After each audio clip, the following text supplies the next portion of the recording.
The Blueprint of Brutality, Shanghai, 1932 to 1937. From the archival dust, a chilling document emerges. It is not a battle plan, but a logistical memo dated 1932, penned by Lieutenant General Okamura Yasuji. Following the Japanese invasion of Manchuria and the subsequent Shanghai incident, a wave of sexual violence by Japanese soldiers against Chinese civilians had become a strategic liability. The memo outlines a solution: the establishment of dedicated military brothels. This was the genesis of the Anjo, the comfort station. The initial justification, as recorded in official military correspondence, was threefold. Tactics and strategy analysis first, it was a measure of public order. Uncontrolled rape inflamed local resistance and sullied the Imperial Army's image of disciplined conquest. By containing sexual activity within sanctioned facilities, the military leadership hoped to pacify occupied territories more effectively. Second, it was a public health initiative. Venereal diseases were rampant, depleting troop strength. Regulated stations, it was argued, would allow for mandatory medical checks of the women, treating them not as human beings but as vectors of disease to be managed for the health of the male soldier. Third, and perhaps most cynically, it was a tool for morale. Military planners believed that access to sex would reward soldiers for their service and mitigate the psychological stresses of combat, thereby maintaining fighting effectiveness. The first comfort station was established in Shanghai in 1932. Early recruitment involved Japanese prostitutes, but as the war machine expanded, this supply was deemed insufficient. The true, horrifying scale of the system began to take shape after the rape of Nanking in 1937. The world recoiled in horror at the reports of mass murder and the estimated 20,000 to 80,000 rapes committed by Japanese troops. In the aftermath, the military high command concluded that the comfort station model needed to be implemented on a massive, theater-wide scale. They had created a blueprint for systematic sexual slavery, disguised in the sterile language of logistics and military efficiency. Hello, listener, let me know where you're watching from. And if you don't mind subscribing to the channel and giving it a like, I'd be very pleased as the author. Enjoy listening. The Deception, Korea, 1938. Personal diaries from the period, written by Japanese officials in colonial Korea, speak of a new kind of recruitment. The year is 1938. Korea, under Japanese colonial rule since 1910, is a fertile ground for exploitation. The Governor-General of Korea actively assists the Imperial Army. Young women, many of them teenagers from impoverished rural families, are the primary targets. Biographical and human factors consider the story of Lee Okasian, a 14-year-old girl from Busan. Her family, like so many others, had been stripped of their land and livelihood by colonial policies. One day, men in official-looking attire arrived in her village. They spoke of opportunity, of well-paying jobs in Japanese factories or as nurses' aides for the army. They promised food, clothing, and the chance to send money home to her starving family. This was the most common method of procurement, deception. It was a calculated strategy that exploited economic desperation and familial duty. A declassified Japanese Army circular from 1938 specifically instructs recruiters to avoid the term comfort women and to present the work as legitimate employment. These recruiters were often a mix of Japanese military police, kenpitai, local collaborators, and civilian brokers who received a commission for each girl they delivered. The women were promised a new life. Instead, they were herded onto military trucks and cargo ships, their identification papers confiscated. The journey was often the first sign of the horror to come. Packed into dark, foul-smelling holds, they were transported to the far-flung fronts of the war, to China, to Burma, to the Philippines, the dreams of a factory job dissolving with every nautical mile that separated them from home. They were no longer individuals, but human cargo destined for the military's silk cages. The Architecture of a Cage, Rabaul, New Guinea, 1943. Archival footage from the Allied capture of Rabaul in 1944 reveals the physical reality of the comfort stations. They were not elaborate buildings, but crude, functional structures designed for maximum efficiency in processing human beings. In a captured Japanese document, we find the regulations for the use of the comfort station. It is a testament to the chilling bureaucracy of the system. Technology and equipment analysis. The stations themselves varied depending on the location. In established city garrisons, they might be converted hotels or large houses. But on the front lines, like in the strategic port of Rabaul, they were often hastily constructed wooden barracks, partitioned into tiny cubicles, barely large enough for a thin mattress or a tatami mat. Each cubicle was a cell. The regulations stipulated everything: operating hours, fee schedules. The money was largely confiscated by the station master to cover debts, and strict timetables. A soldier's rank determined his access and the duration of his visit. Officers were given priority and longer time slots, while enlisted men were processed in queues, often waiting for hours. Medical personnel, attached to the army, would conduct periodic, humiliating inspections of the women, not for their well-being, but to ensure they were serviceable for the troops. Any woman found with a venereal disease was brutally treated with mercury or salvarsan, then quickly returned to service. The entire operation was embedded within the military's logistical framework. Army quartermasters supplied the stations with bedding, soap, and condoms. Army engineers built the barracks. And Army transport delivered the women. This was not a fringe activity, it was as integral to the Japanese war effort as ammunition resupply or food distribution. The Routine of Annihilation, Burma, 1944. The daily life inside a comfort station was a routine designed to annihilate the self. Personal testimonies, painstakingly gathered from survivors decades after the war, paint a consistent and nightmarish picture. Let us listen to the voice of Jan Ruff-O'Hearn, a Dutch-Indonesian woman forced into a station in Java. She speaks of the bell that signaled the start of the workday. From that moment until late at night, a relentless stream of soldiers would pass through her cubicle. On a quiet day, she might be forced to endure 10 to 20 men. During a military offensive or on a weekend, that number could swell to over 40. Economic and logistical context: the women were prisoners. Their movements were restricted, and they were guarded by armed soldiers. Escape was nearly impossible. The unfamiliar terrain, language barriers, and the constant military presence made the outside world as dangerous as the station itself. Those who resisted were met with savage beatings, starvation, or were tortured as examples to the others. Food was minimal, often just enough to keep them alive. Their names were taken from them and replaced with Japanese names, a deliberate act of cultural and personal erasure. The psychological toll was immeasurable. The women developed coping mechanisms to survive the unending trauma.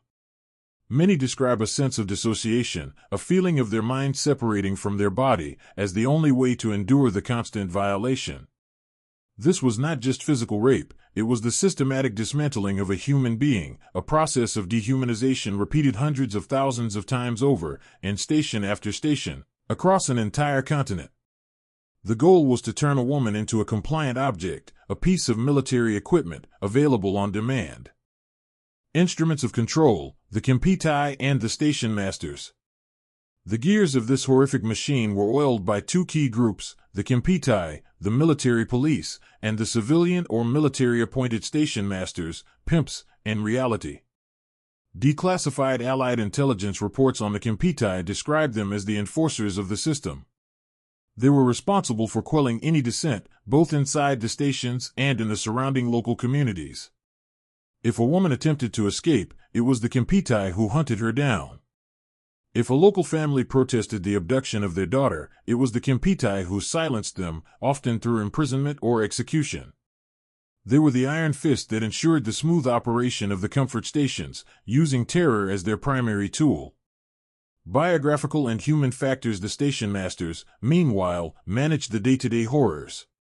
These men, often Japanese or Korean civilians with connections to the military, controlled every aspect of the women's lives. They managed the finances, ensuring the women were trapped in a cycle of debt bondage for their food, lodging, and medical care, a debt they could never repay. Survivor accounts are filled with descriptions of these masters, men who would beat women for not servicing enough soldiers, for showing any sign of sadness or defiance, or for falling ill. They were the direct perpetrators of daily violence, acting with the full authority and protection of the Imperial Japanese Army. This dual structure of control, the overarching terror of the Kempitai and the immediate, brutal authority of the station master, created a hermetically sealed world of absolute power and absolute vulnerability. It was a system designed not just to exploit, but to crush any glimmer of hope or resistance, ensuring the women remained trapped in their silk cages until they died or the war ended. Echoes of resistance in the dark. Even in the most meticulously engineered system of dehumanization, the human spirit resists.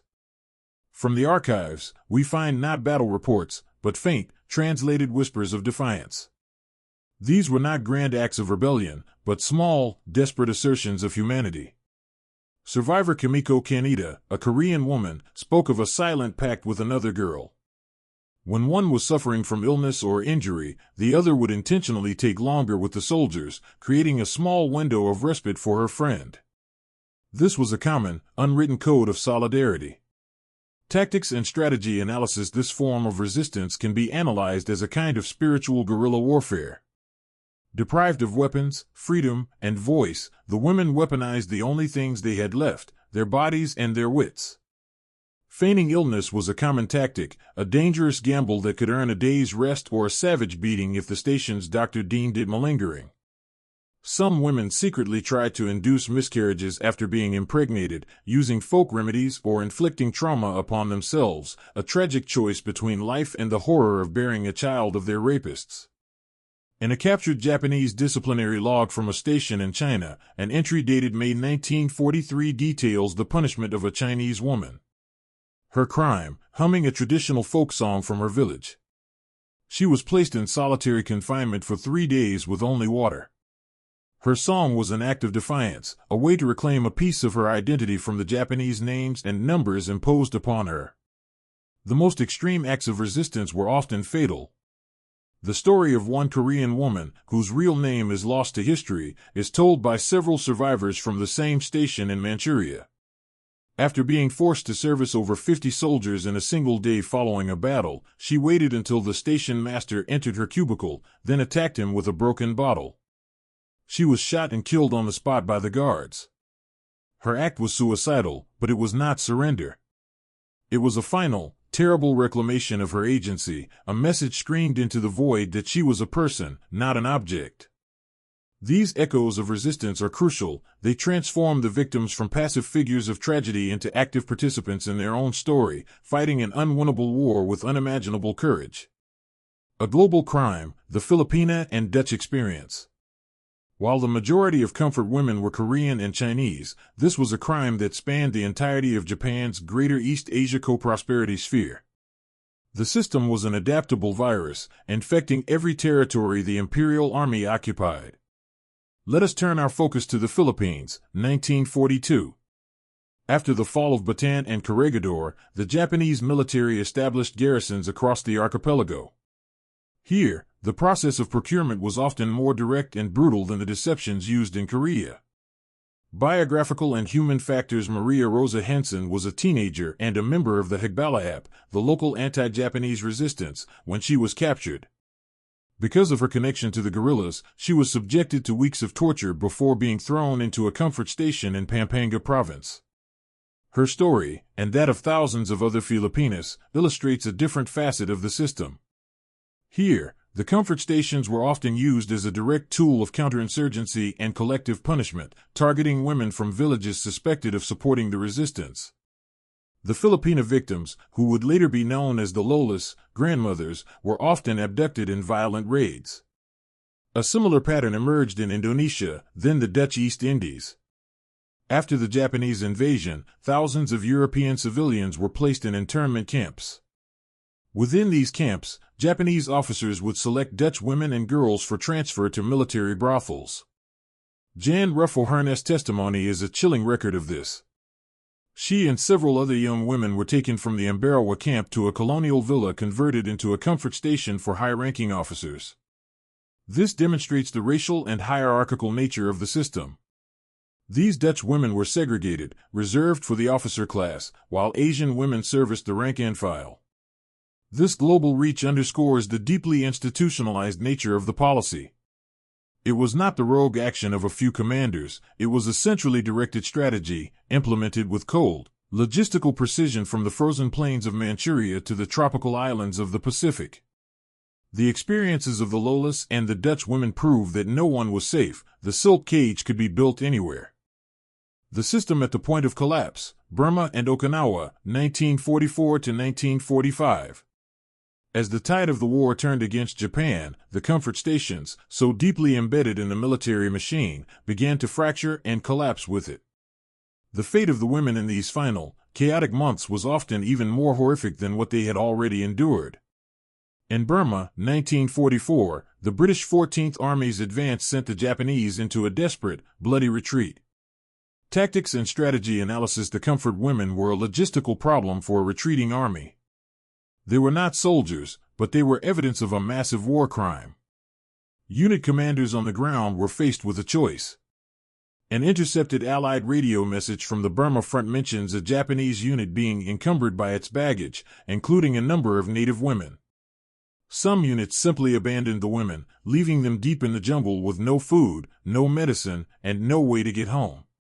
Many succumbed to starvation, malaria, or dysentery. Other retreating units forced the women on long death marches along with the troops, using them for labor and sex until they collapsed and were left to die. The most chilling fate, however, was reserved for those who knew too much.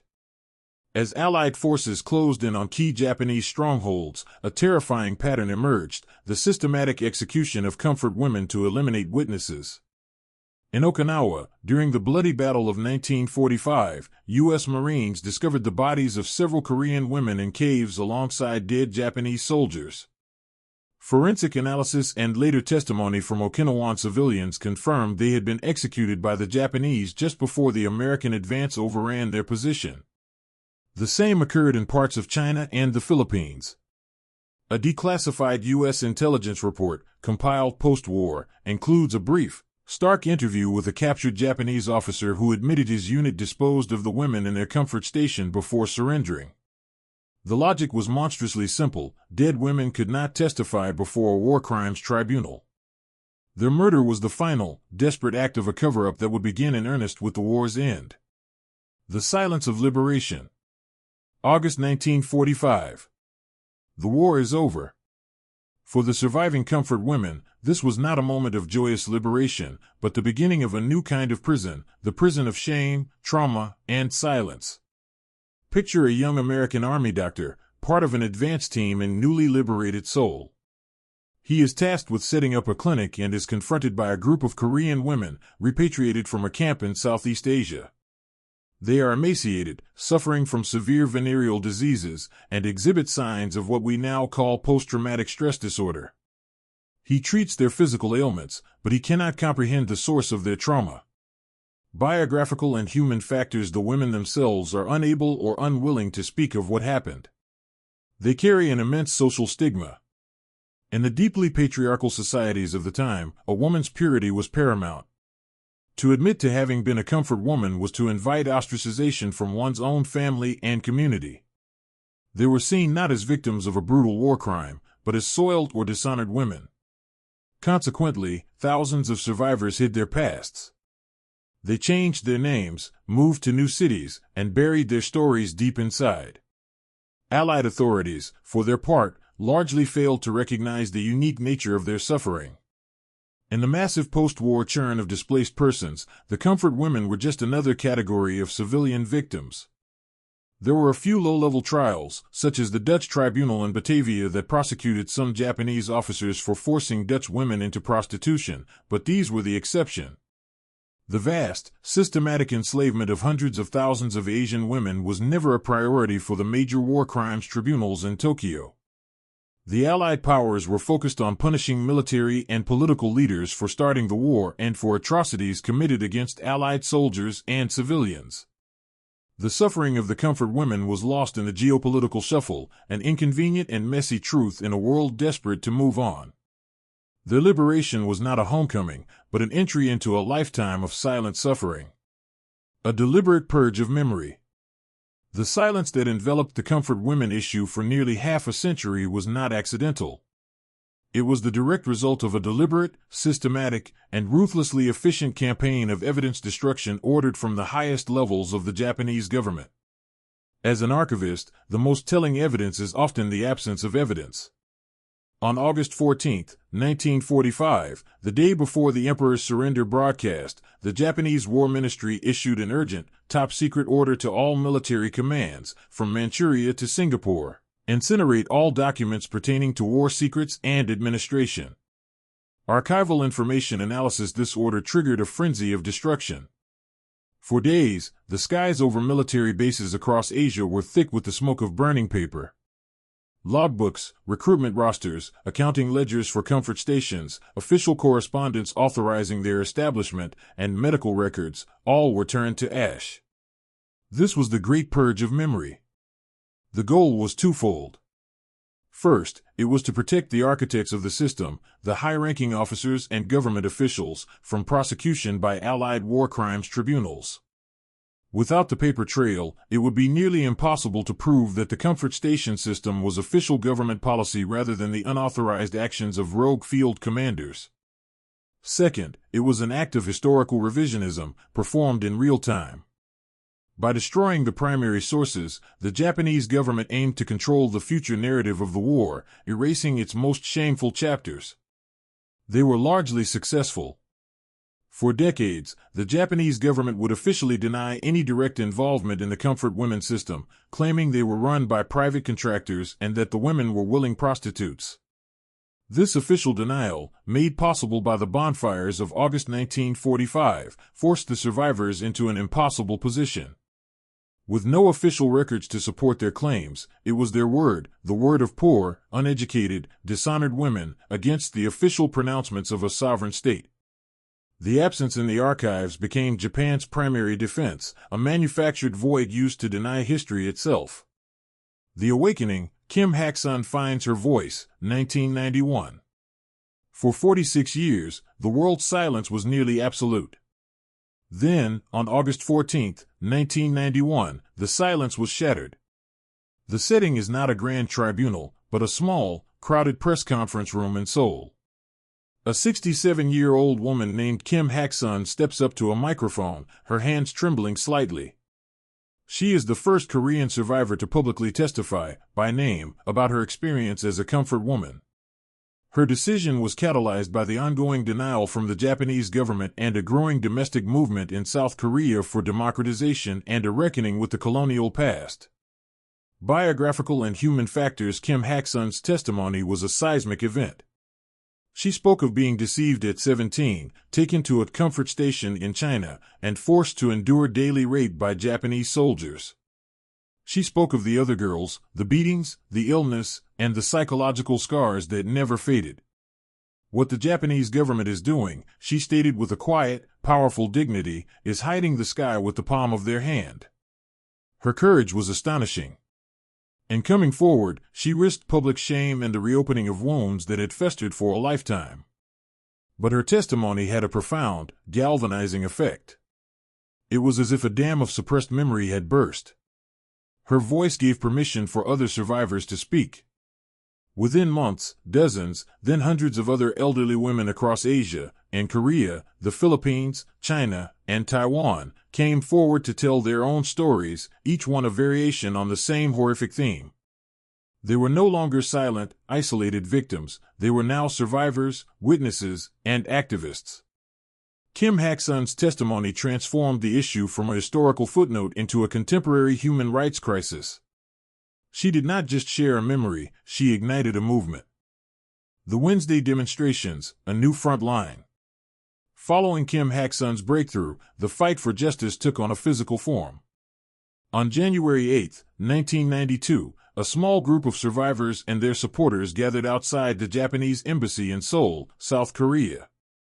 They held signs demanding a formal apology, legal compensation, and the inclusion of the comfort women's history in Japanese textbooks. This was the first Wednesday demonstration. No one knew it would become the longest-running protest of its kind in the world. Tactics and strategy analysis. This weekly protest became the movement's strategic center. It was a brilliant, nonviolent tactic that exerted relentless moral and political pressure. Every Wednesday, rain or shine, in the sweltering heat of summer and the freezing cold of winter, the aging survivors, the halmonis, grandmothers, sat in their chairs and wheelchairs, becoming a living, breathing rebuke to Japanese denial. The location was critical. Directly in front of the embassy, they could not be ignored by Japanese diplomats or the international media. The consistency of the protest, its weekly rhythm, ensured the issue never faded from the headlines. It became a pilgrimage site for activists, students, and politicians from around the world. The imagery was powerful: elderly women, frail in body but indomitable in spirit, demanding justice from one of the world's most powerful nations. Economic and logistical context: the movement was supported by a network of civic organizations, like the Korean Council for Women, drafted for military sexual slavery by Japan. They provided logistical support, legal aid, and, most importantly, a safe community where the survivors could share their experiences and heal together. The Wednesday demonstration was more than a protest. It was a weekly reaffirmation of solidarity and a promise that the world would not be allowed to forget. The Kono Statement and the Asian Women's Fund, 1993 to 1995. The mounting international pressure and the discovery of new evidence in Japanese government archives by historians like Yoshimi Yoshiaki forced Tokyo's hand. In 1993, Chief Cabinet Secretary Yohei Kono issued a landmark statement. The Kono Statement acknowledged, for the first time, the Imperial Japanese Army's direct and indirect involvement in the establishment and management of comfort stations and the coercive nature of the recruitment. It offered the government's sincere apologies and remorse. Archival information analysis: the Kono Statement was a crucial crack in the wall of denial. It was based on a government study that included interviews with 16 Korean survivors and a review of archival documents that had survived the 1945 purge.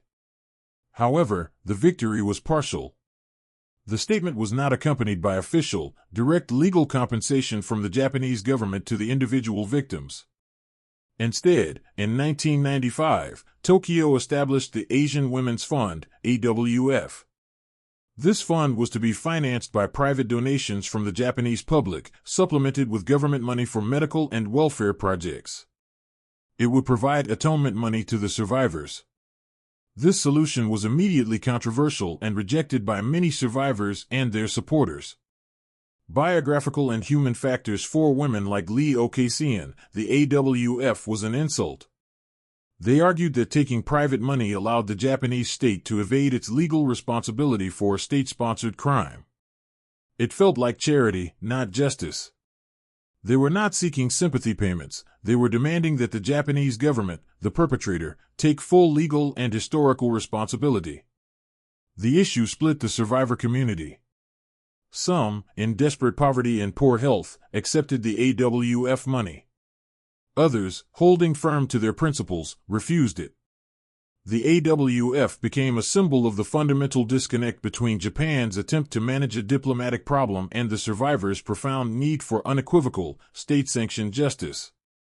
The global stage, UN reports and international law.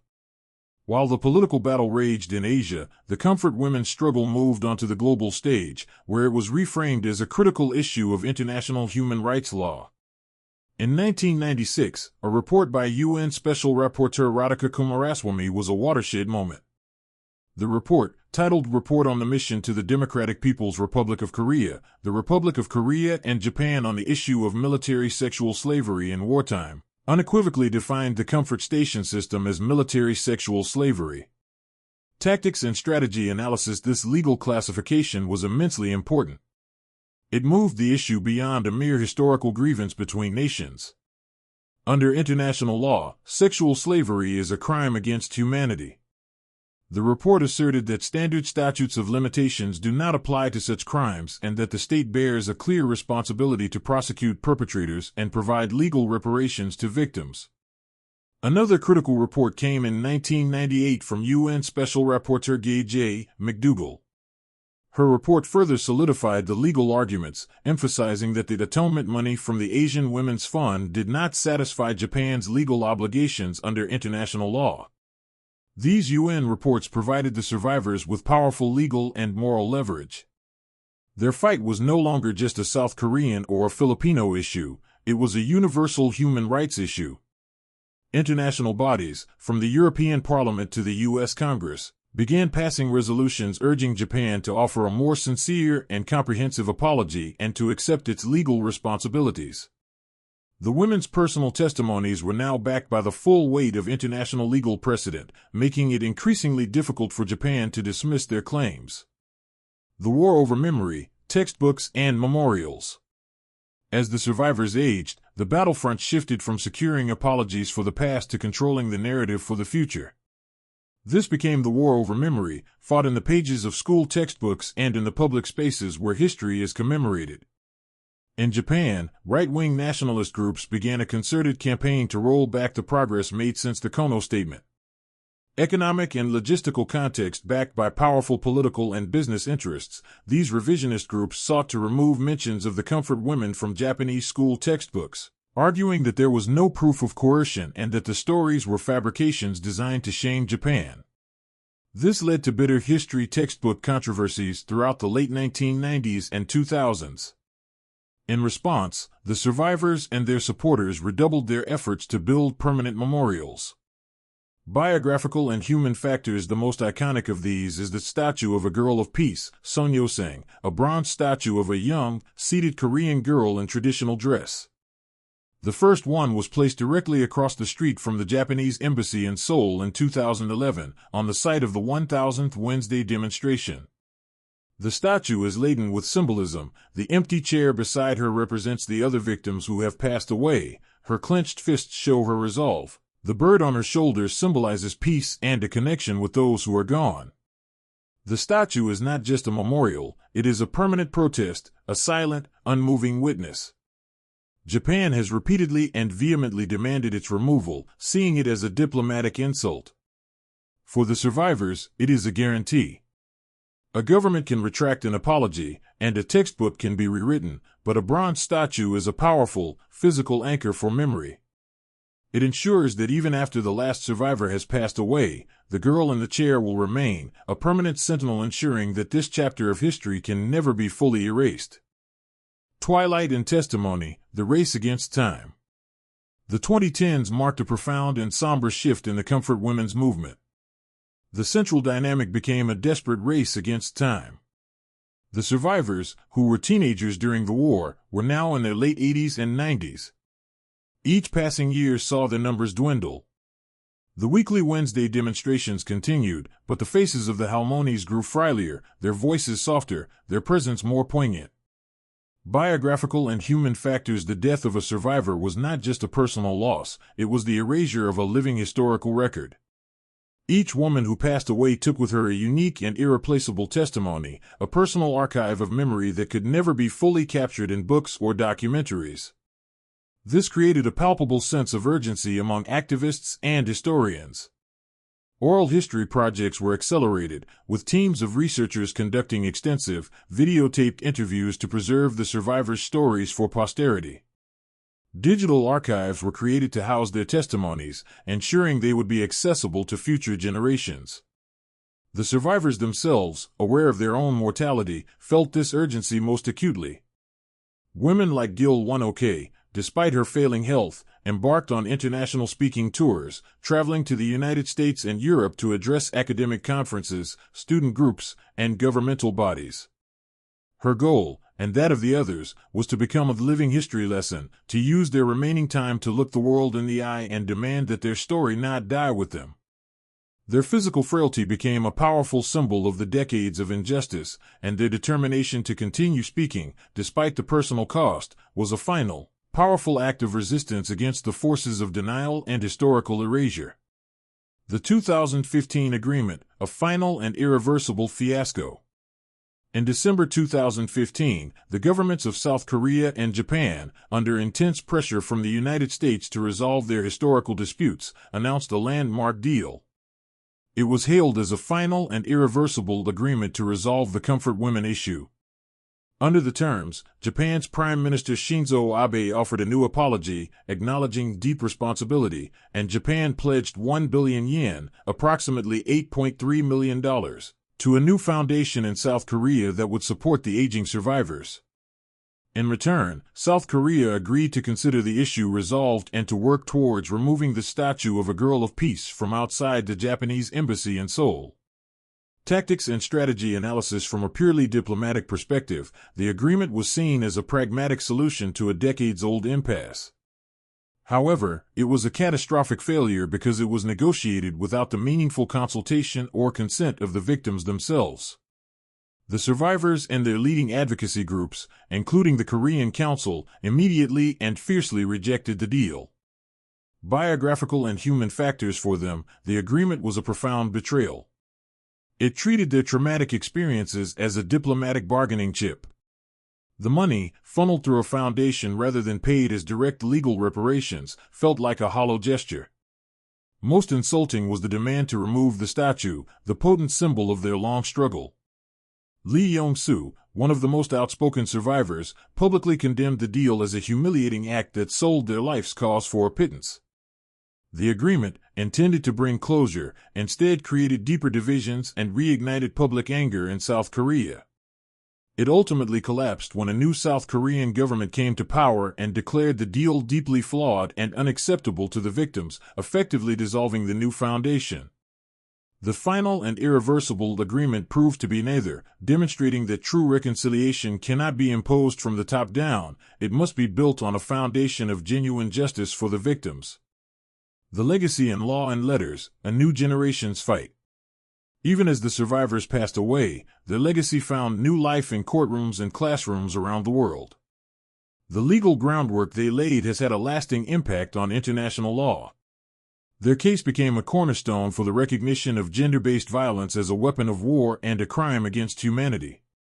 Archival Information Analysis. The Rome Statute, which established the International Criminal Court in 1998, specifically lists sexual slavery as a crime against humanity, a direct legal legacy of the comfort women's struggle for recognition. Their testimonies have been cited in tribunals addressing atrocities in Rwanda, the former Yugoslavia, and elsewhere, helping to create a new international standard for prosecuting such crimes. Beyond the courtroom, their story has been carried forward by a new generation of artists, writers, and filmmakers. Novels like Nora Opjekiller's Comfort Woman and Min Jean Lee's Pachinko brought the emotional and psychological reality of the survivors' experiences to a global audience. Acclaimed documentaries like The Apology followed the personal journeys of several Halmonis, preserving their powerful voices. This cultural transmission is vital. Tactics and strategy analysis. It serves to embed the history of the comfort women into the global consciousness, moving it from a specialized academic topic to a universally understood story of human rights and resilience. By translating the survivors' testimonies into art, these creators ensure that the emotional truth of the experience is not lost in dry legal or historical analysis. This is the new front line in the war against forgetting. As the last living voices fade, the torch is being passed to storytellers and legal scholars who will ensure the fight for memory and justice continues for generations to come. The unsettled present, geopolitics, and historical memory. Today, the comfort women issue remains a raw, open wound in East Asian relations, a potent symbol of unresolved historical grievances. It is no longer just a matter of history, it is a live wire of contemporary geopolitics. The dispute between South Korea and Japan continues to flare up, impacting trade relations, security cooperation, and national identity on both sides. Economic and logistical context. In Japan, the issue has become a rallying point for nationalist politicians who advocate for a more assertive, less apologetic vision of their country, arguing that Japan has apologized enough. In South Korea, it is a foundational story of national suffering and resistance against colonial oppression. The statues of the Girl of Peace have multiplied, appearing not only across South Korea but in cities around the world with significant Korean diasporas, from Glendale, California, to Berlin, Germany. Each new statue is met with furious diplomatic protests from Tokyo, illustrating how sensitive the issue remains. This ongoing conflict shows how history is often used as a tool in modern political disputes. The comfort women's story is invoked to fuel nationalist sentiment, to score diplomatic points, and to justify political positions. This is the ultimate tragedy. The profound, personal suffering of these women is sometimes overshadowed by the very political forces that have denied them justice for so long. Their memory becomes a battlefield, and the truth they fought so hard to reveal is at constant risk of being distorted by the fog of modern nationalism. Final echoes, the enduring question of justice. As of this moment, only a handful of government-registered survivors remain alive in South Korea. The vast majority of the hundreds of thousands of victims across Asia died long ago, without ever receiving a full, unequivocal apology or the legal reparations they sought from the Japanese state. A formal, legally binding resolution remains elusive. The story of the comfort women thus ends not with a neat conclusion, but with a profound and unsettling question: what does justice look like when it is delayed for a lifetime? Comprehensive analysis. The struggle of these women was a multi-front war. They fought against the Japanese military that enslaved them. They fought against the post-war shame and silence imposed by their own societies. They fought against the deliberate erasure of their existence from the historical record. They fought for decades against the denial and equivocations of the Japanese government. And finally, they fought against time itself. While they may not have achieved the full legal and political victory they deserved in their lifetimes, their ultimate triumph lies in their transformation of history. They refused to be footnotes. They forced the world to listen, to confront a horrific truth, and in doing so, they reshaped international law and our understanding of wartime sexual violence forever. The silk cages are gone, but their echoes reverberate in the halls of justice, in the pages of history, and in the quiet dignity of the bronze statues that now stand watch around the world. The final verdict on their quest for justice has yet to be rendered, but their testimony, of unimaginable suffering, of indomitable courage, of a fight for truth against all odds, is now, and will forever be, a permanent and indelible part of the human record.